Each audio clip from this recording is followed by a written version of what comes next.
In the throwaway mystery at the start of this book, the Hardys are rescuing kidnapped animals. Their parrot distracts a tiger for them. The culprits just happen to be standing on top of a giant net, which is retractable, so Frank easily pulls up the net and captures them. Argofont Book Review, Argofont Book Review. It's spring break. All the high schoolers talk about their plans. Like one girl is going to make podcasts out of her new album. That is a hilariously bad attempt to sound like something a normal teenager would say. I'm guessing there's a 0% chance the person who wrote that sentence knows what a podcast is. Dad gives Frank and Joe train tickets to California. One of the passengers is a cowboy holding a piglet. He's just a random background character who only appears once, but I am pretty curious about him. I want to know his backstory. Why is he holding a piglet at a train station? Disaster strikes when another train is about to crash into the station. The Hardys catch a ride on a moving luggage truck, which is impossible. On the previous page, the truck was parked and facing the other direction. Continuity! Well, the Hardys ride the truck to the switch tower, where Frank is a super genius and he instantly figures out how their computer control system is set up. He changes train tracks and saves everyone. The Hardys board the train and meet today's suspects. They include the hot sisters Shira and Nicolina Noir, travel writer Trey Gelbman, and train enthusiast Brett Lewis. That night, an old woman calls for help. The conductor fell out of the train, and now he's holding on by his pocket watch. Yes, his watch chain is so strong, it supports his entire body weight. What is that pocket watch made out of? The Hardys pull the conductor on board. A trigger-happy security guard accuses the Hardys of being the culprits. They check the security camera footage. It shows the Hardys are innocent because they entered the hallway after the attack. Sadly, no one is smart enough to suggest rewinding the footage a minute to see who did enter the hallway before the attack. Trey is locked in a freezer. The Hardys save her by breaking the lock with a fire extinguisher. The culprit leaves a bomb in the Hardys' room, and they hide behind the bed to avoid being killed. Again, the trigger-happy guard accuses the Hardys and pulls a gun on them. Shira bear hugs the guard from behind as Joe kicks the gun away, right into the hands of a trigger-happy old woman.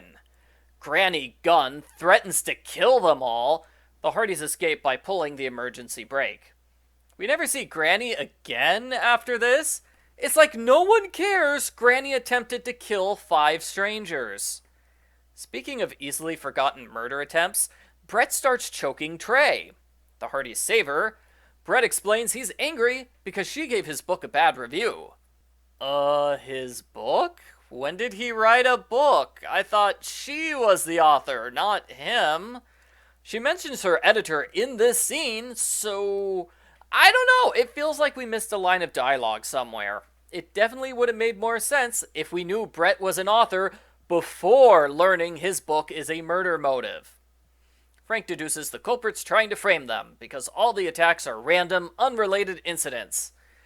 I'd like to say random, unrelated action scenes are different from normal, but that's like half of the Undercover Brothers series. The culprit uses Frank's laptop to hack the train engine, forcing it to go at unsafe speeds. While Frank hacks the hack, Joe climbs to the roof of the train. The culprits are the Sisters Noir, who are now wearing skin-tight leather suits, because of course they are. They work for ATAC's arch-nemesis Ward, which stands for Warring Adolescents Revenge Division. I didn't know there was a secret organization dedicated to defeating ATAC. That's a really cool idea. But if the Sisters Noir wanted the Hardys to be arrested, why did they twice save the Hardys from the trigger-happy security guard? Shouldn't they have let him arrest the Hardys? Shira and Joe get into a martial arts fight, and Frank stops the train. The sisters escape by using a bright flash of light as a distraction. Luckily, the Hardys wear anti-magnesium flare contact lenses at all times. What? The Hardy Boys always wear contact lenses Just in case someone tries to use a light flare to temporarily blind them in a train tunnel? That's an oddly specific scenario to be prepared for. Frank correctly guesses where the Noirs went so they can continue fighting. The fight ends when Nigel arrives with the Marines. We're told the Hardys called for backup sometime earlier. I'd like to know when they called for backup, because they first realized they were being framed 10 minutes ago at the most. That's not enough time for the Marines to arrive. The last chapter is basically an advertisement for the next book in the series. Nigel warns the Sisters Noir escaped from ATAC. They'll return in books 15 and 20. The end. Post-book follow-up. This is the second book in a row where Nigel appears. I guess he's going to be their official ATAC contact from now on. This book is surprisingly good. Yes, there's still way too much action and not enough story, but at least there was an attempt to have a page of story in between action scenes. Huge improvement over the previous books. And most of Chapter 2 was character development. I would like to see this trend towards storytelling continue, because the story's actually good. An organization dedicated to stopping ATAC? That's so neat, they should put it in the main series. In Chapter 2, a random girl mentions volunteering.